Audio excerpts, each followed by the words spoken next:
Episode 3. The garage stays dark. The one that hurts the most. Jimmy came home to Ohio on a gray November afternoon in late May. The same sky that had once felt safe now looked too big. The house smelled like her. Her red scarf still hung on the hook by the door. Her coffee mug, half-washed lipstick on the rim, sat in the sink exactly where she left it the morning they flew to Brazil. He couldn't touch any of it. The boys asked for Mommy every single night for the first month. Jack stopped asking out loud, but Jimmy caught him talking to her picture under the covers with a flashlight. Ben started wetting the bed again. At 4 years old, he'd been dry for a year before the trip. Jimmy tried, he really tried. He made dinosaur chicken nuggets shaped like the capybaras they'd seen. He played the videos of howler monkeys on YouTube so the house wouldn't feel so quiet. But every time he closed his eyes, he saw Mary reaching for that rope and missing. So he stopped closing his eyes. The drinking started small. 1 beer to fall asleep, then 3, then half a bottle of Jack Daniels while sitting in the dark garage, surrounded by half-fixed cars that weren't his. The family business, Jimmy's Auto Repair, had been their dream. Mary used to do the books, greet customers with that smile, bring the boys out with juice boxes when dads waited. Now the sign out front flickered and half the letters were burnt out. JMMY-SAUTO. Customers stopped coming. Word gets around when you don't return phone calls and their car sits on the lift for 6 weeks. Across the street lived Sarah. 34, divorced, kind eyes, baked banana bread when someone died. She had liked Jimmy since high school, quietly, the way you like rain on a day you don't have to work. After the funeral, she started showing up with casseroles, then with offers to watch the boys so he could get some air. He let her. Some nights he came home and the boys were asleep, the dishes done, a plate covered in foil on the stove. Sarah never stayed long. She just squeezed his arm and said, "I'm right here if you need me." But Jimmy wasn't there. Not really. He was still on that dock, reaching for a hand that wasn't coming back. One night in February, 9 months after Brazil, he sat in the garage at 3 a bottle between his boots, staring at Mary's toolbox.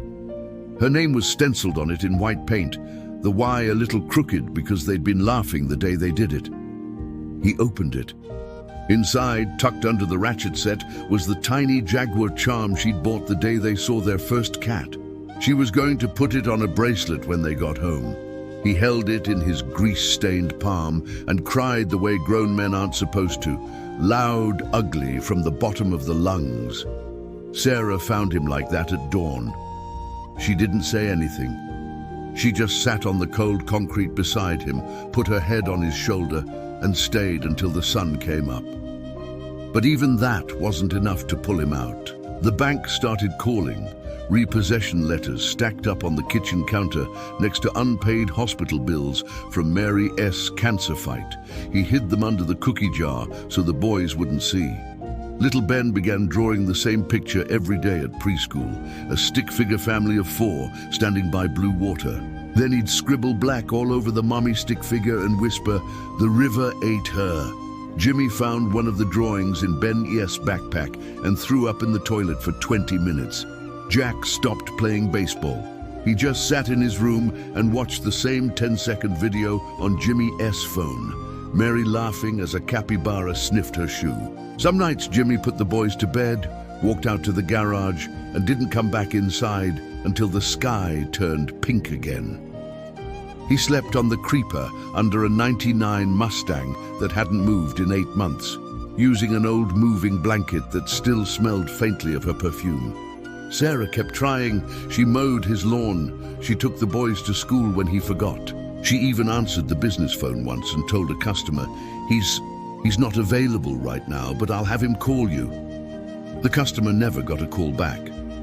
One night she found Jimmy passed out with the garage door open, snow drifting onto the concrete.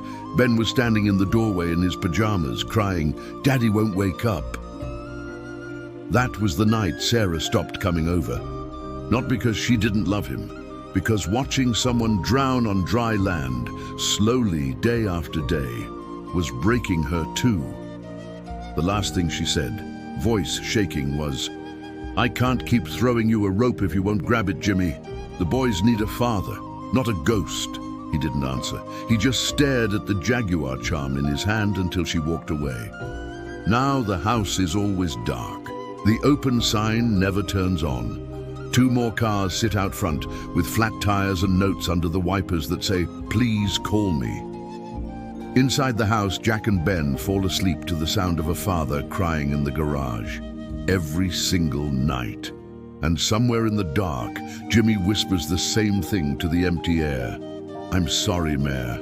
I don't know how to do this without you." The river took his wife. The bottle is trying to take what's left, and the worst part, he's letting it. If this one broke you the like button for you, share it. Because some stories aren't meant to be carried alone. Subscribe if you want. Episode 4. The one where something finally forces Jimmy to choose, sink forever or reach for the rope one last time for the boys. And maybe, just maybe, for the man Mary believed he still was. I'll see you there. Bring tissues.